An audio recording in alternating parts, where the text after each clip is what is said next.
Ça fait à peu près comme une douzaine d'années que je fais du longboard, fait que peut-être dans mes débuts, c'est une idée que j'avais eue comme ça. Ça s'est concrétisé plus il y a 3 ans quand j'ai fait le tour du lac en vélo. Je l'avais fait en une journée. L'idée était toujours restée dans ma tête jusqu'à temps que je décide cette année que ça bouclait la fin de ma vingtaine puis que ça serait un beau défi à accomplir.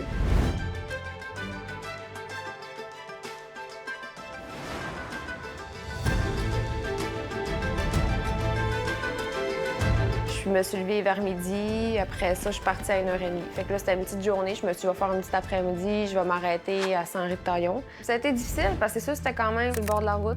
Il y a eu de la pluie, il faisait froid cette journée-là. Il a venté aussi. Fait que je commençais à être gelée, j'avais les mains enflées. Quand tu te pousses aussi, ça adhère moins sur l'asphalte. Ça allait plus ou moins bien, mais j'ai quand même réussi à me rendre à Saint-Henri avec plus de difficulté que ce que je m'étais imaginé. Jour 2, Saint-Henri-de-Lebourg. Il faisait quand même froid ce matin-là. Fait que la cheville, c'était plus difficile. Les 2-3 premières poussées, je me suis dit j'avais mal. Tu sais, j'étais encore au début, je me dis ça va déjà comme plus ou moins bien.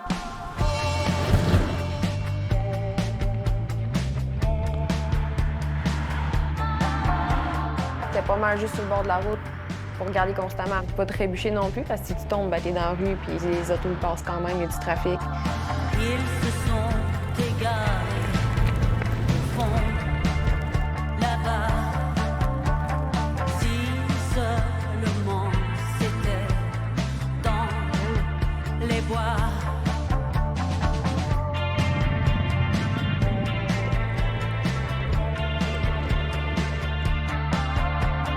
Finalement, j'ai fait une journée complète.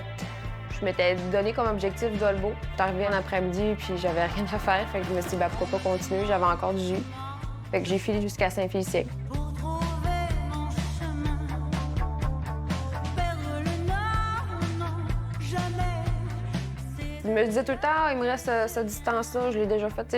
J'avais comme un point de repère. Je me disais, bah, c'est à peu près à la distance entre Alma et Saint-Gédéon, ça se fait bien. Puis là, un autre 30 km/h, je me disais, ah, ben, il reste à peu près cette distance-là, ça se fait bien. Le plus rough, ça a été la friche, parce que la friche, c'est un grand bout de droite. Il y avait du vent, c'était pas très large, là, c'était quand même dangereux. Sur le mental, c'est sûr que c'était plus plate un peu. Il n'y a pas vraiment de vie non plus, là.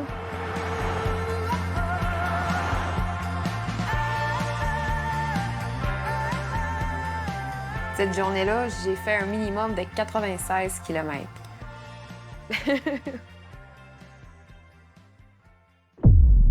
Jour 3, Saint-Félicien, Métabetchouan. Ça commençait plus ou moins mal, parce que j'avais une grosse ampoule sur l'orteil. J'avais rien comme pour la crever, fait que je dis, je vais la laisser là, on va taper ça. On va se rendre au moins à Roberval. Rendu là, on verra. Quand je suis arrivée à Mastoya, c'était plus difficile parce que l'asphalte était plus magané, il y avait plus de vent. Je donnais, on dirait, 2-3 poussées, ça avançait pas. Le décor, c'est sûr qu'il était motivant parce qu'on voyait, on avait une vue sur le lac. Puis là, ben, c'était plaisant parce que je pouvais enlever mon casque, je vais écouter de la musique. C'était plus smooth, j'étais plus sur le bord de la route avec les vannes à stresser non plus. Là, c'était bien relax. Chambord, ça a été quand même un petit peu plus difficile. Il y a beaucoup de côtes dans ce coin-là. Ça monte, ça descend. Fait que c'est sûr quand le pitch est un peu plus à pic, je fais pas nécessairement le descendre, c'était pas tant sécuritaire. Fait qu'il y a eu des petits bouts que j'ai marché un peu. Quelques côtes, j'ai dû monter à pied aussi. J'ai filé jusqu'à Métabet. Puis là, je voulais continuer. Je voulais me rendre à Saint-Gédéon, mais finalement, les pieds, ils suivaient plus. C'était quand même encore un 60 km là, que je venais de faire. Fait que je me suis dit, là, je vais m'en garder pour demain. Jour 4, Métabetchouan, Alma. Je me suis réveillée un peu raquée, mais j'étais très motivée. Je savais que c'était ma dernière, qu'il m'en restait pas long à faire. Fait que je me suis rendue là un petit 30 km, peu importe dans quelles conditions, puis dans quel état. Mon corps allait être, j'allais finir, puis j'allais arriver à mes fins.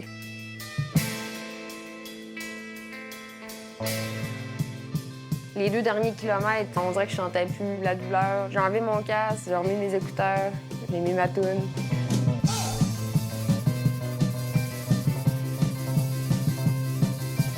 Quand je suis arrivée, j'ai vu le coin de ma rue, ben là, j'ai vraiment eu un boost d'énergie. J'ai vu tout le monde qui était là, j'avais des amis, mon chien. Je me suis fait arroser avec du champagne. C'était cool. C'était un bel accueil. Yeah! Je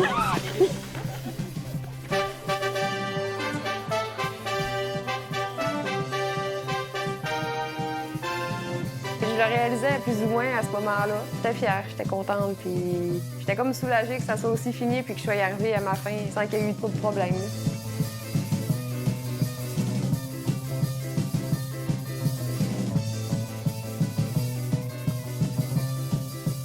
La prochaine fois, je vais le refaire, mais cette fois-là, pour l'aspect légal du code routier, ça va être en trottinette, afin de ramasser des fonds pour la fondation sur la pointe des pieds. Cette année, c'était plus un test pour voir si c'était faisable.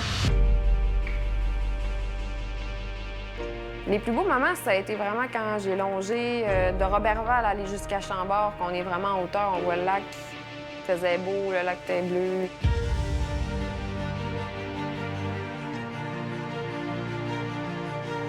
Je pouvais prendre le temps d'apprécier. En vélo, on passe vite, on voit pas tant les décors, mais je voyais tout le chemin. Je voyais comme l'autre côté du lac. Je me disais, j'ai tout fait ça dans les 2 dernières journées. Là, je suis rendue là, puis j'étais vraiment fière de moi.